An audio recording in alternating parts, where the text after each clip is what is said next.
I just think, and you know way better than me, Yeah. but like, it just feels like people are jealous of this new little wave of They are, rookies. but I just hate that because, like, this is what we've always wanted as a league. So, like, who cares who gets the credit? And if you're smart, you're making money off of them. Why bully the person who is, like, not 100% responsible, but, like, has a huge role in growing your sport? Dude, and it literally, like, pisses me off when people are like, she's not the face of the league. Who would be? What? Imagine you're 22 years old, fresh out of college. You've just spent 4 years at Iowa rewriting record books and redefining what women's basketball could look like. Every game a sellout, every broadcast a rating spike. The nation watches you drain deep threes with Steph Curry range. They watch you light up March Madness. It's your personal playground. And now you walk into the WNBA. Your first pro season. You're not just another rookie. You're the headline. You are, in every measurable way, the most anticipated player in league history. And Caitlin Clark didn't just bring her game to the pros. She brought something even rarer. Momentum. Sold-it-out arenas. Merchandise flying off shelves. Television networks tripping over themselves for broadcast rights. She was, and still is, the biggest marketing gift the league has ever been handed. But in a league desperate for growth, desperate for stars, something unthinkable happened. Instead of being embraced, she became a target. No, there's really good, well-known people in our league. I'm not discrediting them. Like, we have a lot of badasses in our league. Yeah. Like, hell yeah to that. I'm all for that. But when people try to argue that she's not the face of our league, Yeah. or if our league would be where we're at without her, you're dumb as shit. Yeah. You're literally dumb as. Sophie Cunningham isn't a rookie. 6 years in the WNBA. A reputation for toughness. And a seat in the inner circles where gamey day strategy gets made. She knows the difference between playing someone hard and going after someone. And she admits she's heard the conversations. When Caitlin first entered the league, Sophie was still with the Phoenix Mercury. She recalls the exact tone of the locker room talk. We're going to prove her, show her what the W is. To a casual fan, that might sound harmless. But Sophie knew exactly what it meant. It wasn't about playing physical basketball. It was about sending a message. That message: we decide who gets to be the face of this league, and it won't be you. One of the biggest stars the WNBA's ever Who's that? had. Her name rhymes with Schmaitlin. Hurtland? Yeah. What has that been like, seeing her not only kind of transform a league, but also just be like, No, is that fair to say? Okay. not even just the league, but like The women's sport. basketball as a whole around the Yeah. world.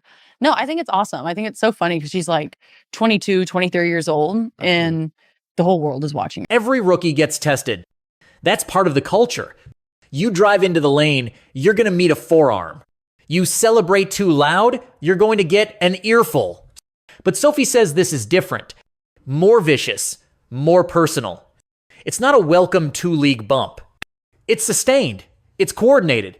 It's malicious. And she knows because before she was defending Caitlin, she was in the rooms where the targeting was planned. She's seen it from both sides. Look past the emotion and check the cold, hard data. In her rookie year, Caitlin Clark absorbed 20% of all flagrant fouls in the entire WNBA. That's 1 in every 5 flagrant calls on one player.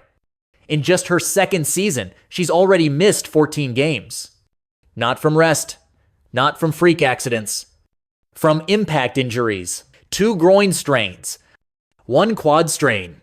And that's before you count the bruises and knocks that never make the injury report. She played 4 years at Iowa without missing a game.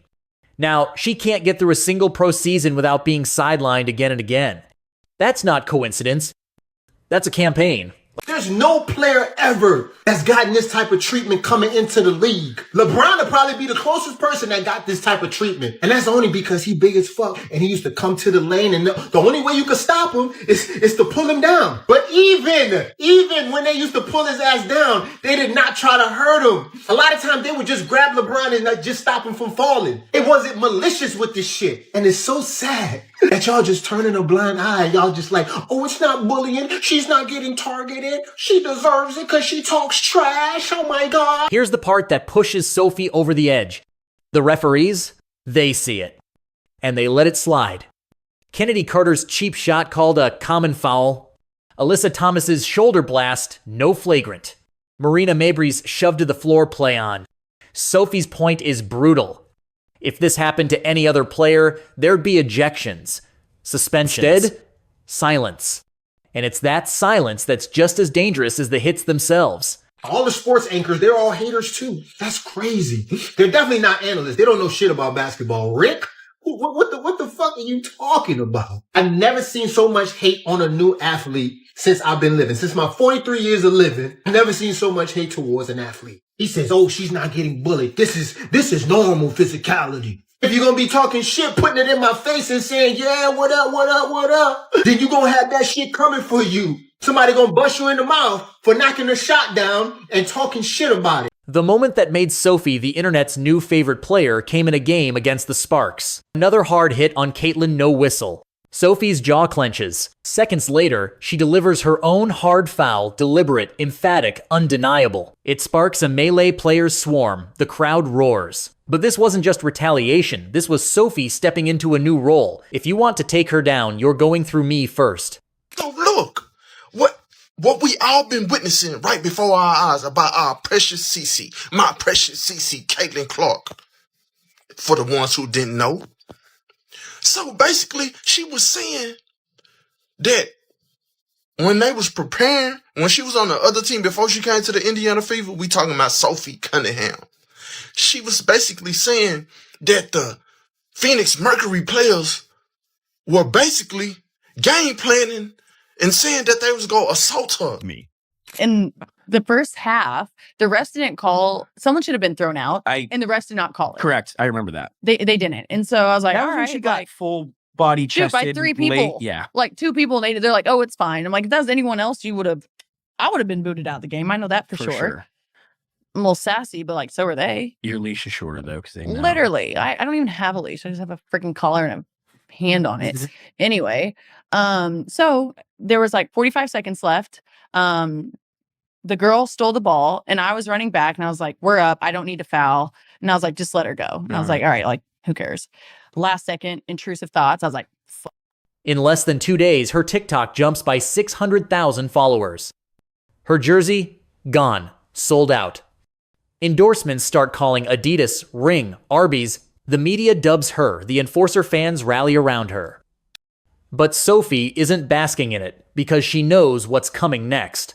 Now that she's put herself between Caitlin and the Bullies, she's a target too. I went from, I think, like followers, yeah, 350,000 and like maybe 200,000 on TikTok.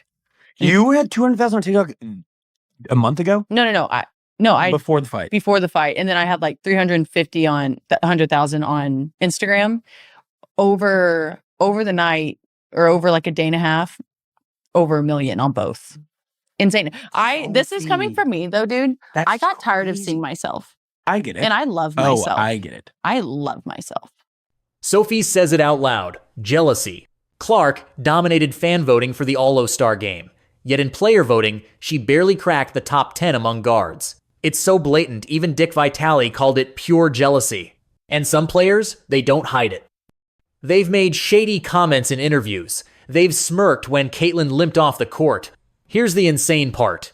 Caitlin Clark's success lifts everyone. She means bigger contracts, chartered flights, more television games, more fans in the stands. She is the goose that lays the golden eggs, and instead of protecting it, some players are swinging bats at it. I'm not saying that your job is easy, but when it is a simple call right in front of your face multiple times, what are you doing? What are you doing? What call are you like bugged out? All of them. Most? Everything? Like, it's just like they're just so inconsistent. The WNBA has never had a star like this, and instead of guarding her like a national treasure, they're watching her get battered out of games. The league's leadership fined Sophie $500 for a TikTok criticizing refs. Meanwhile, Caitlin sits out her hometown All-Star game because of yet another uncalled cheap shot. This isn't about one player anymore. It's about whether the WNBA wants to grow or eat itself alive. That's my thing. Like, if you're on the other team and you're going to be finding the shit out of me, yeah, cool. But let me do it to you. Let you, yeah. You know what I mean? Want like consistency then. Yeah, like just give. And I think that's players across the league and like new fans across the country. Like everyone's like, what is going on with the refs? And I'm like, I don't know. And you finding me $500 is not going to do shit. Her rookie trading card just sold for $660,000, more than 8 times her annual salary. She's not just an athlete. She's a brand, a marketing engine, and every ignored foul is a crack in that engine. Sophie knows it, and she's willing to step in front of those and hits herself to prove it. Let's take a look at this photo right here. If this doesn't tell you that Caitlin Clark, everywhere she goes, moves the needle, ESPN and all these talking heads are idiots. She did not even play in this game. This game was actually the Barbie game for Angel Reese. But look at the amount of people that came to this game just to see Caitlin Clark sit on the bench. If the league doesn't wake up soon, if jealousy keeps running the show, they won't just lose Caitlin Clark, they'll lose the audience she brought with her. And stars like her, they don't come around twice. And you got tossed? And it was 2-on-1. Yeah, I got tossed. Did she? Yeah. Yeah. Then we're good. But so in a situation like that, does Caitlin come up to you after and say like, because the internet whole thing was, look at fucking Sophie sticking up for Caitlin, like this is dope. But I was. No, I know you were. But in the locker room, I think she was like, finally, you know, like finally someone else. I was like, dude, I got you. Like but I think that kind of had our team come together as a, like, it was awesome. Yeah, no, it really was though. Like, I feel like everyone was like, you know, like we do have to protect each other. Other players keep quiet, but Sophie refuses. While the league debates PR statements, she's on the court, elbows out, eyes locked, ready to protect. Because in her mind, protecting Caitlin isn't just loyalty. It's survival. You can argue about Sophie's methods, but you can't argue about her point. The WNBA's future is standing right in front of them, and they're either going to protect it or destroy it. Only a fraction of people who get this far in the video are subscribed. Are you? Let's fix that. Hit subscribe because this story, it's not over.